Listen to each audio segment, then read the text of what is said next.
Champions ട്രോഫിയിൽ A ഗ്രൂപ്പിൽ നിന്ന് ന്യൂസിലൻഡും ഇന്ത്യയും, ബി ഗ്രൂപ്പിൽ നിന്ന് ഓസ്ട്രേലിയ ക്വാളിഫൈഡായി. സൗത്ത് ആഫ്രിക്ക വരാനായിരിക്കും ചാൻസ്. ഇന്ന് നടന്ന മത്സരത്തിൽ മഴ പെയ്തത് മൂലം റിസൾട്ട് ഇല്ലാതെ പോയി. രണ്ട് ടീമിനും ഓസ്ട്രേലിയക്കും അഫ്ഗാനിസ്ഥാനും പോയിന്റ് വീതിച്ചു കൊടുക്കാനിടയായിത്തീർന്നു. അതായത് പരിശോധിക്കേണ്ടത്, അരമണിക്കൂർ മഴ പെയ്തപ്പോഴത്തേന് പുതിയ ഗദാഫി സ്റ്റേഡിയം, പുതിയതായിട്ട് റിനോവേഷനൊക്കെ ചെയ്ത സ്റ്റേഡിയത്തിൽ ഔട്ട്ഫീൽഡ് അത്രമാത്രം മോശം. ആൾക്കാർ വെള്ളം ഒഴിച്ചു കളയുന്നു, തൂത്ത് കളയുന്നു, എടുക്കുന്നു, പിടിക്കുന്നു, എല്ലാം ചെയ്തിട്ട് പോലും വെള്ളം കളയാൻ കഴിയുന്നില്ല. അത്ര മോശം ഡ്രെയിനേജ് സിസ്റ്റം. രണ്ട് കളിയാണ് നഷ്ടപ്പെട്ടു പോയത് ചാമ്പ്യൻസ് ട്രോഫിയിൽ. എന്തുകൊണ്ടും ദുബായിൽ തന്നെ നടക്കുന്നതായിരുന്നു തോന്നുന്നു ഏറ്റവും നല്ലത്. ഒരു ചാമ്പ്യൻസ് ട്രോഫി ഇത്രയും വലിയൊരു മത്സരത്തിൽ മഴ കാരണം രണ്ട് മത്സരങ്ങളാണ്, നിർണായക മത്സരങ്ങൾ നഷ്ടപ്പെട്ടു പോകുന്നു, അതും ബി ഗ്രൂപ്പിൻ്റെ. എന്ത് തന്നെയായിരുന്നാലും അഫ്ഗാനിസ്ഥാനെ സംബന്ധിച്ചോളം ചെറിയൊരു ചാൻസ് ഉണ്ട്, അല്ലാതെ വലിയ പ്രതീക്ഷയൊന്നുമില്ല. എന്നാൽ ഏകദേശം ധാരണയായി കഴിഞ്ഞിരിക്കുന്നു. ബി ഗ്രൂപ്പിൽ നിന്ന് ഓസ്ട്രേലിയയും സൗത്ത് ആഫ്രിക്കയും ആയിരിക്കും.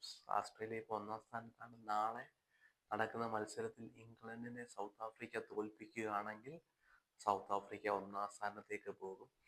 രണ്ടാം തീയതി നടക്കുന്ന മത്സരം ന്യൂസിലാൻഡും ഇന്ത്യയും തമ്മിലുള്ള മത്സരത്തിൽ ഇന്ത്യ ന്യൂസിലാൻഡിനെ തോൽപ്പിക്കുകയാണെങ്കിൽ ഇന്ത്യ ഒന്നാം സ്ഥാനത്തേക്ക് പോകും.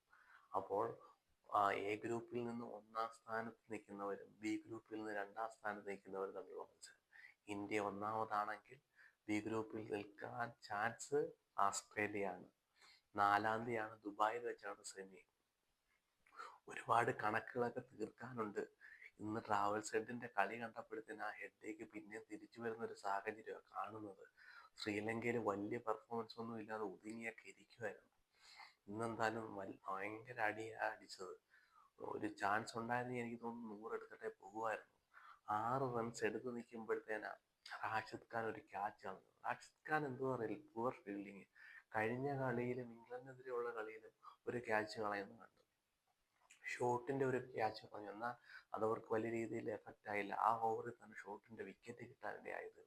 എന്ത് പറഞ്ഞാലും ഭേദപ്പെട്ട ഒരു ഇന്നിങ്സ് അഫ്ഗാനിസ്ഥാൻ കളിച്ചു എന്ന് പറയാം. 270+ സ്കോർ ചെയ്തു. എന്നാൽ ബോളിംഗ് വളരെ ദയനീയമായിരുന്നു എന്ന് പറയാം. ഫറൂഖിക്ക് വിക്കറ്റ് ഒന്നും കിട്ടിയില്ല. എന്നാലൊരു ചാൻസ് കളഞ്ഞു. എന്നാലും അത് കഴിഞ്ഞിട്ട് വിക്കറ്റൊന്നും കിട്ടിയില്ല. നല്ല രീതിയിൽ പണിഷ് ചെയ്യുന്നതായിട്ട് കാണുന്നു ചെയ്തു. ട്രാവൽസ് ഹെഡും ഷോട്ട് കൂടെ നല്ല രീതിയിൽ ടാർഗറ്റും ചെയ്തു. ഒമർ സായിയെ വലിയ രീതിയിൽ അറ്റാക്ക് ചെയ്തില്ല, നല്ല രീതിയിൽ ബോളൊക്കെ ചെയ്തു. എന്നാൽ വിക്കറ്റ് കിട്ടാൻ ഒരു വിക്കറ്റേ കിട്ടിയൂ എന്നാലും. പിന്നെ മഴ പെയ്ത മത്സരം, എന്തായാലും റിസൾട്ട് ഇല്ലാതെ പോയ മത്സരം. അതുകൊണ്ട് അൺലക്കി എന്ന് പറയാം. ചിലപ്പോൾ സ്പിന്നർമാർക്ക് എന്തെങ്കിലുമൊക്കെ ചെയ്യാൻ കഴിഞ്ഞാൽ. ഓസ്ട്രേലിയയെ സംബന്ധിച്ചിടത്തോളം ട്രാവൽസ് ഹെഡിന്റെയും സ്മിത്തിന്റെയും വിക്കറ്റ് പോയി കഴിഞ്ഞാൽ പിന്നെല്ലാം ലക്ക് പോലെന്ന് പറയാം. എന്നാലും ഈ പ്രാവശ്യവും നല്ലൊരു ടീമാണ്.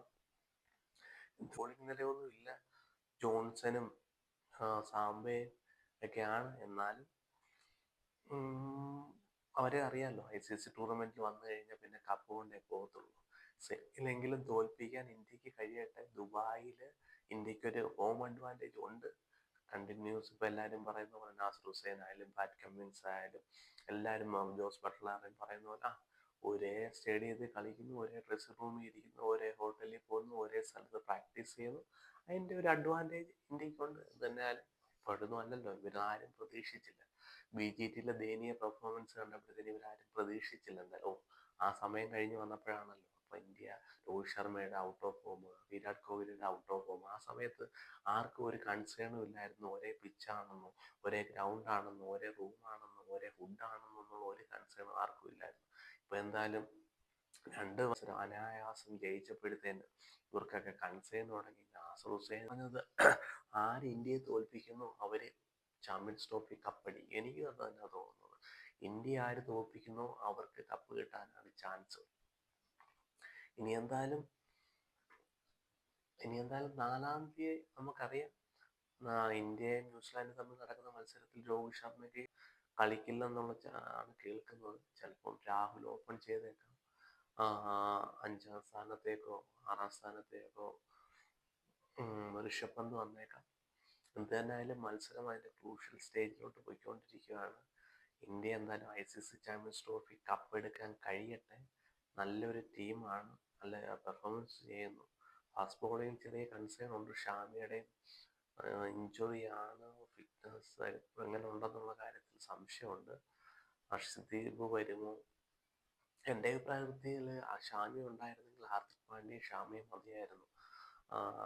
വരുൺ ചക്രവർത്തിയെ കളിപ്പിക്കണമെന്നാണ് ഞാൻ പറയുന്നത്. ദുബായിലോട്ടുള്ള പിച്ചുകൾ സ്പിന്നർമാർക്ക് നല്ല അഡ്വാൻറ്റേജ് കിട്ടുന്നുണ്ട്. അബ്രാർ അഹമ്മദ് പാകിസ്ഥാനിൽ നല്ലപോലെ ബോളിംഗ് ചെയ്യുന്നതായിട്ട് അവിടെ കാണാനിടയായി. ഇർഷാദ് ഹുസൈനും നല്ല രീതിയിൽ അവിടെ ബോളിംഗ് ചെയ്യുന്നതായിട്ട് കാണാനിടയായി തീർന്നു. അതുപോലെ ഒരു റിസ്ക് സ്പിന്നർ ഉണ്ടെങ്കിൽ, കുൽദീപും വരുൺ ചക്രവർത്തിയും കൂടെ ഉണ്ടെങ്കിൽ എന്തുകൊണ്ടും നല്ലൊരു അഡ്വാൻറ്റേജ് ആണ്. സുനിൽ ഗവാസ്കർ പറഞ്ഞതുപോലെ ഷാമിയും ഹാർദിക് പാണ്ഡ്യയും പുതിയ ഫാസ്റ്റ് ബോളിംഗ് ചെയ്യട്ടെ. പിന്നെ വരുൺ ചക്രവർത്തി ഫാസ്റ്റ് ബോളറിന് പകരം ഹർഷദീപ് സിംഗിന് പകരമോ ഹർഷിത് റാണയ്ക്ക് പകരമോ വരുൺ ചക്രവർത്തിയും കൂടെ ടീമിൽ ആഡ് ചെയ്ത് കഴിഞ്ഞാൽ നല്ലൊരു സ്ട്രെങ്ത് ആയിരിക്കും. പ്രത്യേകിച്ച് ഓസ്ട്രേലിയയും ന്യൂസിലാൻഡും സൗത്ത് ആഫ്രിക്ക കളിച്ചിട്ടുണ്ട്. എന്നാലും ഒരു വെറൈറ്റി ബോളറാണ്. എൻ്റെ അഭിപ്രായത്തിൽ എന്തുകൊണ്ടും ഷൈൻ ചെയ്യും. എനിക്ക് തോന്നുന്നു ഒരു ട്രംപ് കാർഡായിട്ട് ഗംഭീർ വെച്ചിട്ടുണ്ട്.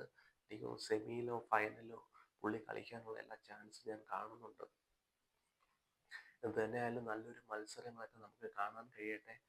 ഓസ്ട്രേലിയ 2023 നവംബർ 19 മറക്കാൻ കഴിയത്തില്ല. ഇപ്പോഴും ഷോർട്സ് വീഡിയോ വരുമ്പോഴത്തേന് കാണാനേ തോന്നുന്നില്ല.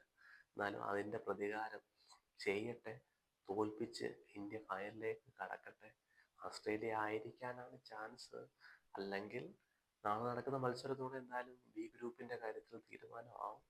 അല്ലെങ്കിൽ സൗത്ത് ആഫ്രിക്ക ആയിരിക്കാം. എന്തായാലും നല്ല മത്സരങ്ങൾ കാണാൻ കഴിയട്ടെ.